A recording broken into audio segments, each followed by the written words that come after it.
May we all stand for the pledge, please? I pledge allegiance to the flag of the United States of America and to the republic for which it stands, one nation, under God, indivisible, with liberty and justice for all. There'll be more. Madam Clerk, please call the roll. Kathy Altense. Here. Nikki Bender. Here.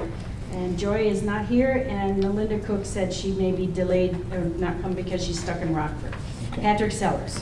I am here. We have a quorum. All righty. The next order of business is approval of minutes. I need a motion and a second, please. So moved. Second. Motion by Bender, second by Alderson. Please take a look at the minutes.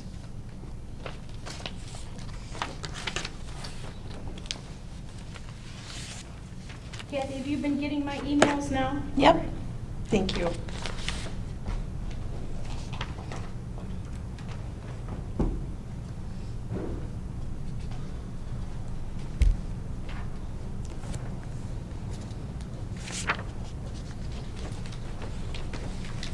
Any questions on the minutes? No. All in favor? Aye. Aye. Any opposed? Motion carries. The next order of business is the approval of bills payable. And a motion and a second, please. So moved. Second. Motion by Alderson, second by Bender. Get in there? The question was raised about Sunshine Yoga. Yes. We purchased yoga mats for kids with the summer program with YMCA. Jennifer Smith Norman, our casework supervisor, she'll be teaching a yoga class for the kids, and we are helping out with that through the YMCA. This is paid to the Y then? No. We purchased the mats. No. We purchased the mats. Okay. No, It's just for, Yeah, okay. we purchased the mats for the Okay, kids. fine. So, and at the end of the program, they'll be able to keep it. They have to stay in the program the entire time and not have any can't misbehave or have any absences. They can keep the yoga mats. So you start them off young, learning yoga, which I wish I had started off, but I didn't. Okay. Any questions on claims and demands? No. Madam Clerk, please call the roll. Kathy Altense. Aye. Nikki Bender. Aye. Patrick Sellers. Aye. Motion passed. Motion passes. Next order of business is the audit report from the auditors. I will hand out a copy of the audit. Members. I just got one. You got Yeah. my name? Thank you. I may have to Me. give, I'll keep these other two. All righty. Mr. Demus? Do y'all have a copy of the letter? Yep, it should be on Okay. the Yeah. inside of Perfect. the, All right, good And deal. who is this? What is your name? Kyle Demus. Demus. Kyle Davis. Thank you. Demus. Demus? Mhm. C-Y, or K-Y-L-E? Yep. D-E-M-I-S? US. Thank you. All right, everybody got a copy there in front of you. So I'll start with the bound report. So that separate letter I'll get to at the end. So if you open up our report to that first page that's on our letterhead, go through the table of contents and that. It's probably about page 3 of the actual paper, but it's page 1 in our report. Page 1 and 2 and 3, those 3 pages there, that's essentially what's required of us as auditors. Our communications to you on page 2 is our opinion. As has been the case in the past, our opinion reads, in our opinion, the financial statements referred to above present fairly in all material respects the respective modified cash basis financial opinion of the governmental activities and so on, which basically means it's a clean stamp of approval from our end as far as the financial statements go. So that's probably the most important part of the whole thing right there from our perspective. Pages 4 and 5, those go through what we call the government-wide financial statements. So that takes all of your governmental funds and combines them all together into one set of consolidated financial statements there. So first page is the balance sheet, shows the cash position, a little bit of payroll liabilities that are sitting out there, and then the breakout of the equity, your net position there between restricted, unrestricted, and then what's invested in capital assets. The next page, page 5, is basically the income statement. Number that's probably of most interest to you is the third from the bottom where it says change in net position, $203,000. That basically represents your net income for the year. So as compared to last year, we were about 180,000, is that right, Patrick? Yep. So, Good. all right, moving on, the next pages, 6 and 7, those go into the detail of some of the governmental funds. So now we're taking a step back into a little bit more detail. So each of the general fund and the general assistance fund are both deemed major from an audit perspective, so they're shown separately. Third column is the other governmental funds for insurance and audit and FICA Medicare. Those are all combined into one there. So it shows the balance sheet on the first page there, how cash and assets are divided up, as well as the fund balance and net position kind of in the middle of the page. Page 7 goes through the income statement then for the various funds.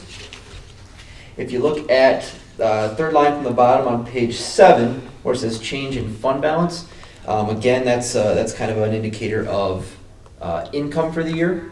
So that's probably a more true depiction of current year income, where it says 209,000.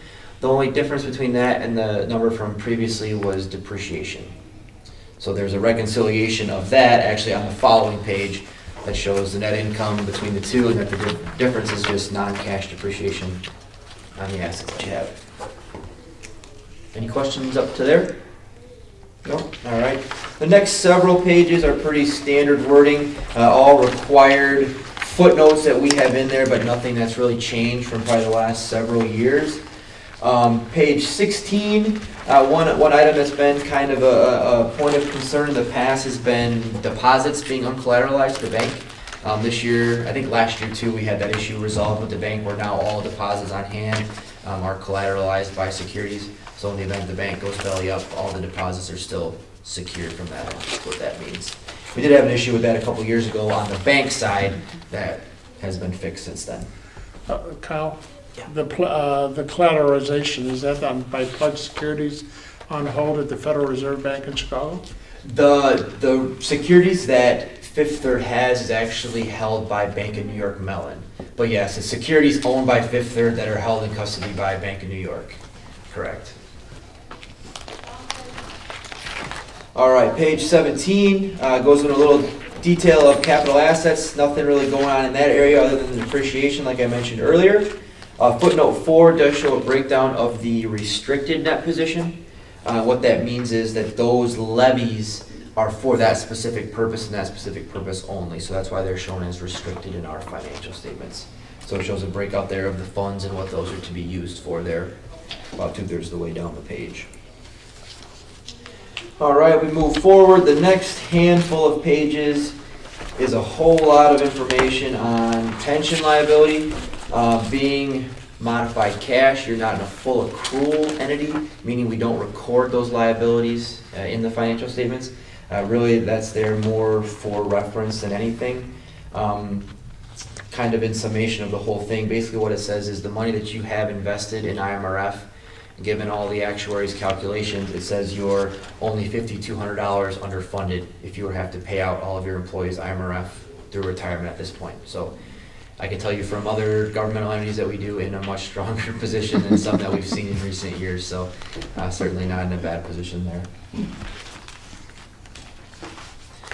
All right, get over to page 24. New footnote there, I should say revised footnote on the lease, the new lease in place for the office space.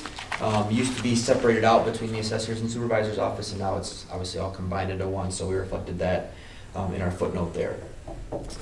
Not much else in the notes to call attention to. The next several pages, 26, 27, 28, those show a detailed budget to actual breakout for the general fund.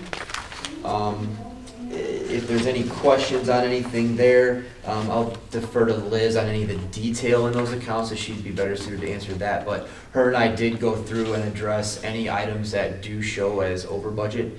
And it wasn't necessarily an overspending issue there, so there were some timing differences and things like that as far as paying it in one fiscal year versus the next. So she will have a response to anything in that area that maybe looks a little bit off. Otherwise, her and I will touch base again if needed. Next couple pages are general assistance, same kind of exercise there, budget to actual. Little footnote there at the end, basically says that all funds operated within their budgets for the year. 32 and 33 is a little more information on pensions, basically a regurgitation in kind of a financial statement form of the information previously. 36 and 37 show a breakout of the other, what we call non-major funds. And then 38 and 39 is a breakout of the general fund. As that gets reported, the general fund and the capital fund get reported together at the front. So that's just a little more detail in the back of what goes into those. All right, so that is our audit report, financial statements. Any questions on that? All right, good. Last thing, real briefly, I'll touch on this other letter. As auditors, this is our required communication to you as the board. So there's quite a bit of just standard boilerplate language that says how the audit's conducted, what we look for, what you're responsible for, that kind of thing. Also at the back is where we have our comments, our recommendations, items on internal control, and then that. So this year, we were actually able to eliminate one of the comments we've had in the past on material journal entries. In the past, we've had to post a handful of entries, some large, in order to get things where they should be. This year, it was pretty clean. We posted a couple minor entries to get things put in the right place, and a couple of the issues that were still there, we've got a plan with Liz to get those cleaned up for next year. So progressively heading in the right direction as far as that goes. Ideally, we come in and make no changes to anything and send it out the door as it is, but that's few and far between on those. So much improved from where we've been in the past. So the only comment we have in there is the segregation of duties, which is going to be an ongoing item unless you're able to hire 3 or 4 more people to handle all the office stuff. So no issues from that end. Liz and Patrick are always great to work with. Really, no problems from our standpoint. So I appreciate you guys retaining us again for another year. Hopefully you can continue that relationship. So any questions? Any questions at all? No? No. All right. Thank you. Thank you. They have our contact information if you need anything. So. Absolutely. All right. Thank you, Kyle. I appreciate it. Thank you, guys. All righty. Next order of business is the supervisor report, which that's me. Let's see. I really don't have much. I'm still ordering the steel lockbox, narrowing down to the perfect one. I think I got it narrowed down to the one. I touched base with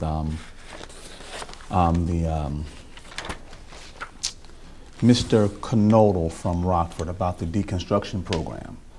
We're going to have a meeting with the city about trying to get that reinstated again. So I'll let you know when that meeting is. He's going to have to let me know when he's available to meet with us all. So hopefully we can get that thing back up and going.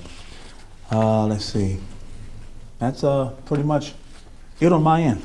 Next order of business is the assessor's report. I have nothing to report today. Okay, well. Everything's going. What have you been doing?